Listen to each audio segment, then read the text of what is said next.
Hello everyone. Today I will recap the movie The Mother. Please follow. Jennifer is a sniper assassin who fought in Afghanistan. She is capable of shooting enemies from 1,500 meters away with only an M24. She is currently discharged from the military and is participating in the FBI's Special Protection Program. After leaving the battlefield, she became a broker for two transnational arms dealers, Adrian and Hector. When she discovered that she was pregnant and found out that they were involved in child trafficking, she decided to leave the criminal world and denounce the gangs to ensure the safety of her unborn child. However, Jennifer is worried that the house she is living in, which is currently guarded by FBI agents, may have been noticed by Adrian, and he will come to destroy her. However, FBI agent assumed that she is worrying too much, because no crazy person would dare to confront the federal police. Before he could finish speaking, he was shot in the head and died instantly. William quickly took Jennifer to a safe corner and contacted the support force outside, but all of his teammates had been killed without knowing it. During a counterattack, William was shot and fell down the stairs. Jennifer quickly pulled him into the kitchen and used glue to make a bandage to stop the bleeding. She also made a simple bomb, placed it at the door, and hid in the bathroom. At this time, the boss Adrian appeared, holding a gun to shoot her, but she shot him in the hand. However, her gun suddenly jammed, putting her in a difficult position. Adrian angrily pulled out a knife and stabbed her in the stomach. When everything was going extremely tense, the bomb exploded at the right time. Jennifer sat in the bathroom, worried about the survival of her child. Fortunately, she was immediately taken to the hospital by the agents, promptly treated, and the child was born healthy, without any effects from the wound. Senior Agent Eleanor informed Jennifer that Adrian's body was not found at the scene. Most likely, he escaped before the authorities arrived. To ensure the safety of their daughter Zoe, they had to put her in the Witness Protection Program. This meant that mother and daughter had to cut off all contact with together. However, no mother would want that. Jennifer believed that with her skills, she could protect her daughter, but Eleanor did not think so. Even though Jennifer might be a good sniper, but she could not kill all the enemies. Moreover, she had to raise her child alone, which was very difficult.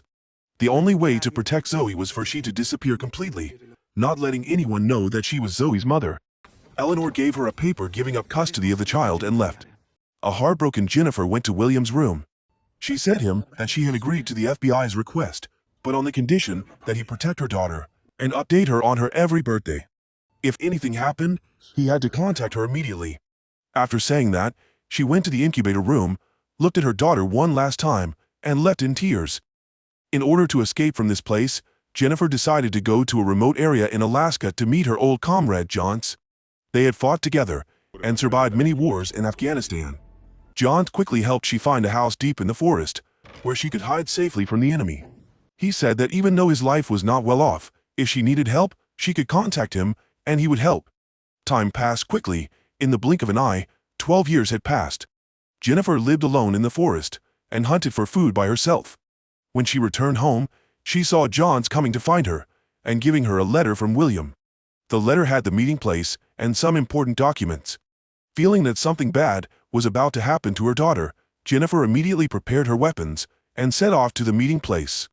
William informed that the police had just arrested some of Adrian's henchmen. Among the evidence they had seized from them was a photo of Zoe, her daughter. Zoe has grown up and is now living with her kind foster mother's family. Although Jennifer really wants to run and hug her daughter, she could only stand at a distance and watch to ensure Zoe's safety. The next morning, as Zoe and her foster mother were playing in the park, then Jennifer discovered Adrian's group preparing to kidnap Zoe. She quickly loaded her sniper rifle and shot them one by one.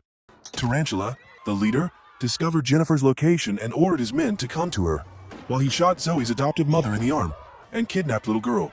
Jennifer tried to attack Tarantula, but was obscured by a bus. When Jennifer ran to the parking lot to hide, a Tarantula henchman also arrived to find and capture her. She quickly hid under the car and crawled over to avoid being detected, but this man was very alert, he observing each car. Just when she was about to be detected, she broke through the undercarriage of a car and climbed into the car, started, and stepped on the gas, stabbed him to death. Afterwards, the police quickly appeared to chase the people involved. Jennifer had to jump down the stairs and was saved by William. In the car, she changed her clothes and told him that she recognized Zoe's kidnapper. His name is Tarantula, a close henchman of Adrian. Their purpose in kidnapping Zoe is probably to lure her out. Of course, She wasn't stupid to show her face, but she is not to let them do what they want. Jennifer and William disguise themselves as a happy couple to go to Havana, Cuba, to search for Tarantula. When they arrive, they quickly discover him. Jennifer points a gun at Tarantula's head, but suddenly one of his accomplices appears from behind, stabs William, and gives he a chance to escape. Jennifer immediately chases him. The chase takes place throughout the alleys. Although William is injured, but he still tries to chase him. However, this is Tarantula's area, making it difficult to catch him. Jennifer decides to jump on a motorbike to continue the chase. Then she switches to a car and continues to chase him. After a chaotic chase through the city, in the end, Jennifer also caught Tarantula. She and William took him to an abandoned house for questioning, but he still refused to give a statement. She angrily punched him in the face. Finally, unable to bear it any longer, he confessed the truth. Zoe was currently at Adrian's place. He and his minions were waiting to kill she. Hearing this, she became even angrier. She kicked him hard and knocked him to the ground. Unfortunately for him, there was broken glass on the ground, causing him to die immediately. Jennifer and William returned to the motel to prepare for the rescue of little Zoe. Jennifer helped him with first aid for his back wound. During this time, she told him about her past. She was an excellent sniper in the army, and Adrian is a former Air Force Special Forces officer who is responsible for training her unit. With his position, he took advantage of Jennifer's to sell weapons to rebel groups in Afghanistan. She quickly became engrossed in the money. Everything seemed fine until she discovered that Adrian was also trafficking children across the border.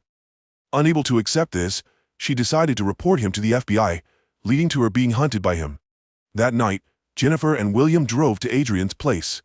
With her excellent sniper skills, she easily eliminated each guard. William also supported with a silencer, taking down several guards. He quickly destroyed the villa's electrical cabinet, so she could get in. Finally, they reached the room where Zoe was being held.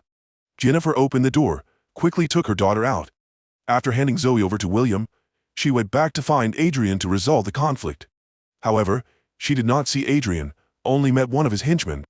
Jennifer used a knife and killed the henchman, then burned down Adrian's house. After bringing her daughter back to the U.S., Jennifer had a short time to talk to her. Although she was young, she was very smart and recognized Jennifer as her mother. Jennifer apologized to her daughter for having to continue hiding to ensure Zoe's safety. However, while William was driving Zoe home, they encountered an unexpected accident. It turned out that Adrian had sent his men to capture they. The group killed William, but they did not know that Jennifer had been watching from afar. She immediately drove her motorbike over, killed them all, then she used a lighter to burn the car, and quickly took her daughter to escape. The mother and daughter stopped at a roadside restaurant to rest. Zoe was still in shock after what had just happened. Jennifer warned that the current situation was very dangerous, and Adrian would not spare them. If they return home, it will implicate others. The important thing was to find a safe place for Zoe to hide. Jennifer bought a car to move around. They visited John's grocery store to buy many necessities for the coming time, then returned to Jennifer's house in the woods to hide. During this time, Jennifer taught Zoe the necessary survival skills, from driving to familiarizing herself with guns. All of this will help Zoe if Jennifer is in danger. As time goes by, Zoe's shooting skills improve. One day, she secretly brings food to the wolves near her house without telling her mother. During that time, she is bitten by a wolf, forcing Jennifer to take she to the hospital for a rabies shot. When the doctor asks for information, Zoe accidentally reveals her real name, leading to the location of the mother and daughter being exposed. With no other choice, Jennifer asks Johns to take her daughter to safety, while she stays at home to wait for Johns to come. After discovering the whole truth about her mother and the sacrifices her mother made for her, Zoe is moved and secretly drives back to the house. Meanwhile, Adrian and his group of henchmen are approaching Jennifer's location. However, she placed a minefield right in front of the house, kills some of his henchmen. Taking this opportunity, Jennifer attacks the remaining ones, steal their clothes and disguise themselves as them. She listens over the walkie-talkie and learns that Adrian spotted Zoe driving back there, so he gathered his forces to capture Zoe. So, she quickly moved to her daughter, killed the henchman, and took Zoe away. Adrian's henchmen were still chasing Jennifer. Then, she took her daughter to a high hut, where Zoe would observe and point out the enemies to her mother. However, as soon as Jennifer killed a henchman, Adrian realized their location. If she did not surrender, he would shoot Zoe. When she got down, Adrian asked her to drop her weapon, and the two sides engaged to the battle. However, Adrian, Jennifer's opponent, was the one who taught her fighting techniques, so she had no chance of beating him. Even though she used a knife to slash him across the face, but he still easily controlled her. Just as Jennifer was being strangled by Adrian and about to die, Zoe suddenly appeared and fired a few shots at him. Both Adrian and Jennifer rolled down the slope. Worried about her mother, Zoe ran down to check, and she was captured by Adrian. It turned out that he was wearing a bulletproof vest.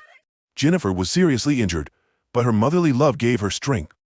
She reached for the gun, tried to stay calm, aimed straight at Adrian's head and shot. As a result, he was killed. Then, Zoe ran to and immediately hugged her mother. Although she wanted to stay and take care of her daughter, but Jennifer still decided to take Zoe back to her adoptive family. Because the danger was still there, she couldn't let her daughter be in danger. Thank you for watching. If you find it interesting, please give me a like and a comment about this movie. Especially, please subscribe to the channel to follow my movie recap. See you again, my dear friends.